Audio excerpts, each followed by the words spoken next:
আসসালামু আলাইকুম। আসার মিনি কিচেনে সকল বন্ধুদের স্বাগত জানিয়ে শুরু করছি। আজকে আমি নিয়ে এসেছি গাজরের পুর ভরা তেলে ভাজা পুলি পিঠা। নারকেলের পুলি পিঠা তো অনেক খেয়েছেন, এবার থেকে একবার গাজরের পুলি পিঠা খেয়ে দেখুন। খুবই টেস্টি হয় এই গাজরের পুলি পিঠাগুলো। এই পিঠে এতটাই টেস্টি হয় যে এই পিঠে একবার খেলে নারকেলের পুর ভরা পুলি পিঠা খাওয়া ভুলে যাবেন। তো চলুন গাজরের এই পুলি পিঠা রেসিপিটি দেখে নেওয়া যাক। আর যারা নতুন বন্ধু আমার ভিডিওটি দেখছেন, ভালো লাগলে অবশ্যই একটা লাইক দিয়ে আমার চ্যানেলটি সাবস্ক্রাইব করে আমার পাশে থাকবেন। গাজরের পুর ভরা পিঠে বানানোর জন্য দেখুন এখানে আমি 3টে মাঝারি সাইজের গাজর গ্রেটার দিয়ে খুব মিহি করে গ্রেট করে নিয়েছি।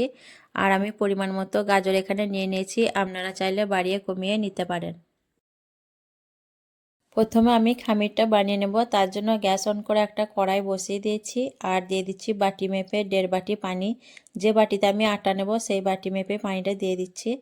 আর দিয়ে দিচ্ছি পরিমাণ মতো নুন আর ছোট চামচে 1 চামচ চিনি। চিনিটা দিলে খামিরটা মিষ্টি মিষ্টি হবে, পিঠেটা খেতে কিন্তু খুবই ভালো লাগবে। যারা চিনি খেতে পছন্দ করেন না তারা কিন্তু চিনিটা স্কিপ করে দিতে পারেন। তো আমি একটু নেড়ে চেড়ে ভালো করে মিশিয়ে নেব, দিয়ে আমি পানিটা হাই হিটে ভালো করে ফুটিয়ে নেব। পানিটা দেখুন খুব ভালোভাবে ফুটে উঠেছে। এখন আমি যে বাটি মেপে পানি দিয়েছিলাম সেই বাটিতেই কিছু কম 1 বাটি আটা দিয়ে দিলাম। দিয়ে আমি গ্যাসের ফ্লেমটা কমিয়ে নেড়ে চেড়ে খামিরটা তৈরি করে নেব। আর খামির তৈরি করার জন্য দেখুন আমি বাটি মেপে পানি দিয়েছিলাম, তার জন্য আমার খামিরটা একদম পারফেক্টভাবে তৈরি হয়েছে। এখানে আমি শুকনো চালের আটা ব্যবহার করেছি, তার জন্য পানিটা একটু বেশি লেগেছে। আমি দেখুন কিছু কম 1 বাটি আটা নিয়েছিলাম, তার জন্য আমি পুরোপুরি 1.5 বাটি পানি দিয়েছি। আর খামিরটাও আমার দেখুন পারফেক্টভাবে তৈরি হয়ে গেছে।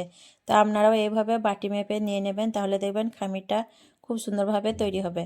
তো খামিরটা আমার দেখুন খুব ভালোভাবে তৈরি হয়ে গেছে। এখন আমি এটা ওইদিকে ঠান্ডা হতে দেব আর ততক্ষণ গাজরের পুরটা বানিয়ে নেব। পুর বানানোর জন্য আবারও একটা কড়াই আমি বসিয়ে দিয়েছি আর এর মধ্যে দিয়ে দিচ্ছি গ্রেট করে রাখা গাজরগুলো আর দিয়ে দিচ্ছি পরিমাণ মতো চিনি। মিষ্টিটা আপনাদের নিজেদের পছন্দ অনুযায়ী দিয়ে দেবেন। আর দিয়ে দিচ্ছি কয়েক টুকরো দারচিনি, এলাচ আর লবঙ্গ, এতে করে ফ্লেভারটা ভালো হবে। আমি কিছুক্ষণ দেখুন হাই ফ্লেমে নাড়াচাড়া করতে থাকবো। এখানে কিন্তু আর আমি পানি ব্যবহার করব না। গাজর আর চিনি থেকে যে পানিটা ছেড়ে দেবে এর মধ্যে গাজরটা খুব ভালোভাবে সেদ্ধ হয়ে যাবে।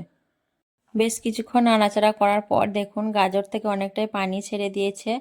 আর এই পানিটা যতক্ষণ অবধি টেনে যাচ্ছে ততক্ষণ অবধি আমি পুরোটা নাড়াচাড়া করে রান্না করতে থাকবো। আর এখন আমি গ্যাসের ফ্লেমটা একদম মিডিয়ামে দিয়ে দিয়েছি। আমি নাড়াচাড়া করতে থাকবো অনবরত অনবরত কিছুক্ষণ নাড়াচাড়া করার পর দেখুন যে পানিটা বেরিয়েছিল সেটা অনেকটা টেনে গেছে। আর এর থেকে আর বেশি আমি পুরোটা টানাবো না। এখন আমি এর মধ্যে দিয়ে দেবো 1 চামচ গাওয়া ঘি, তাহলে ফ্লেভারটা খুব ভালো হবে, খেতে অসাধারণ লাগবে। দিয়ে আমি ঘিটা খুব ভালো করে নেড়েচেড়ে মিশিয়ে নেব। তারপর আমি গ্যাসের ফ্লেমটা বন্ধ করে দেবো। এর থেকে বেশি টানালে, যেহেতু এটা আমি চিনি দিয়ে তৈরি করেছি, ঠান্ডা হওয়ার পর কিন্তু এটা খুবই শক্ত হয়ে যাবে। তারপর দেখুন খামিরটা আমি খুব ভালোভাবে মথে নিয়েছি, দিয়ে এরকম করে আমি লেচি কেটে নিয়েছি বেলার সুবিধার জন্য। এরকম ছোট ছোট করে আমি লেচি বানিয়ে নিয়েছি। এখন আমি এগুলো থেকে রুটি বেলে নেব। রুটি বেলার জন্য আমি পিঠের মধ্যে কিছুটা আটা ছিটিয়ে দিলাম, দিয়ে একটা লেচি আমি নিয়ে নিচ্ছি। দিয়ে আবারও আমি কিছুটা আটা লেচির উপরে দিয়ে দিলাম। দিয়ে এইভাবে করে হাত দিয়ে চেপে চেপে একটু আমি বাড়িয়ে নেব, তাহলে বেলতে সুবিধা হবে।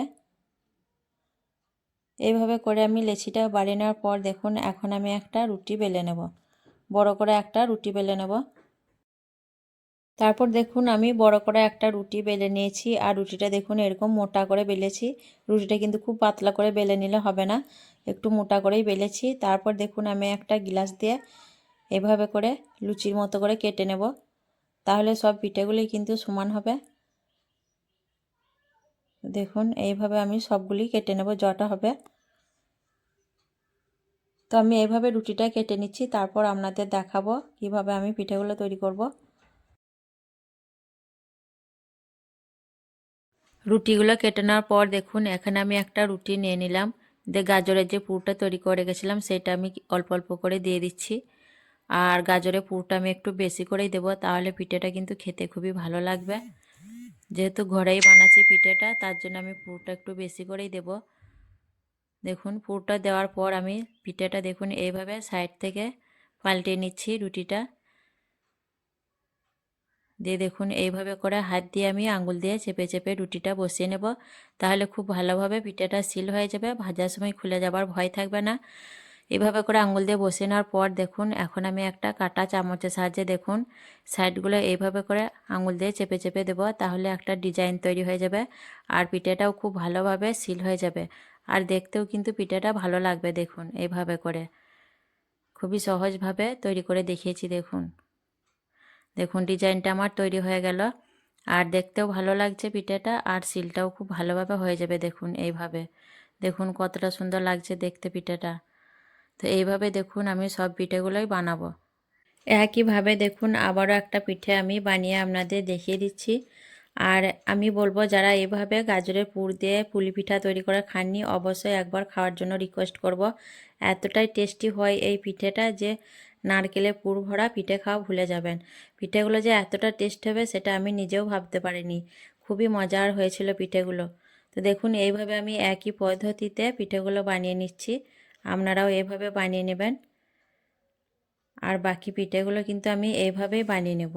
সব পিঠেগুলো বানিয়ে নিই, তারপর আমি পিঠেগুলো ভাজতে চলে যাব। পিঠেগুলো ভাজার জন্য আমি দেখুন গ্যাস অন করে একটা কড়াই বসিয়ে দিয়েছি আর তেলটা কিছুটা গরম করে নেওয়ার পর আমি একে একে কিছু পিঠে দিয়ে দিচ্ছি। আর তেলটা প্রথমে কিন্তু খুব গরম করে নিলে হবে না, তেলটা দেখে বুঝতে পারছেন আমি কি পরিমাণ গরম করেছি। প্রথমে অতিরিক্ত গরম করে দিলে পিঠেটা উপর থেকে হয়ে যাবে আর ভিতরটা কাঁচা থেকে যাবে। তার জন্য দেখুন আমি খুব অল্পভাবেই তেলটা গরম করেছি, দিয়ে পিঠেগুলো দিয়ে দিলাম। আমি এখানে অল্প কিছু পিঠে দিয়েছি, তো পিঠেটা কিছুক্ষণ হতে দেবো, তারপর আমি উল্টে পাল্টে ভেজে নেব। পিঠেগুলো দেখুন আমি কিছুক্ষণ হতে দিয়েছিলাম, তারপর একবার আমি পিঠেগুলো পাল্টে নিচ্ছি।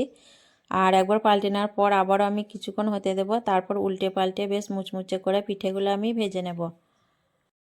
পিঠেগুলো দেখুন এইভাবে করে আমি উল্টিয়ে পাল্টে মিডিয়াম ফ্লেমে 4 থেকে 5 মিনিটের মতো ভেজে নেব, তাহলে পিঠেগুলো আমার খুব সুন্দরভাবে ভাজা হয়ে যাবে। আর প্রথমে একটা পিঠে আমার উল্টাতে গিয়ে ভেঙে গিয়েছিল, তার জন্য সেটা আমি তুলে নিয়েছি আর বাকিগুলো এইভাবে উল্টে পাল্টে ভেজে নিচ্ছি। পিঠেগুলো দেখুন আমি বেশ মুচমুচে করে ভেজে নিয়েছি, এর থেকে আর বেশি ভাজবো না, তাহলে পিঠেগুলো খেতে ভালো লাগবে না, খুব কড়কড়া হয়ে যাবে। তো এখন আমি এই পিঠেগুলো দেখুন একটা একটা করে তেল ঝরিয়ে তুলে নিচ্ছি। আর বাকি পিঠেগুলো আমি একইভাবে ভেজে তুলে নেব। তো দেখুন গাজরের এই পুরভরা পিঠেগুলো কিন্তু খুব সহজেই আমি তৈরি করে নিলাম। আপনারা চাইলেও এইভাবে তৈরি করে নিতে পারবেন বাড়িতে, খুবই সহজ বানানো আর খেতেও খুবই মজাদার হয় এই পিঠেগুলো। তো দেখুন পিঠেগুলো কতটা লোভনীয় হয়েছে দেখতে। আমি আপনাদের একটা পিঠে ভেঙে দেখিয়ে দিচ্ছি। দেখুন পিঠেটা দেখুন কতটা লোভনীয় হয়েছে দেখতে। যেমন দেখতে লোভনীয় হয়েছে খেতেও তেমনি খুবই মজার হয় এই পিঠেগুলো।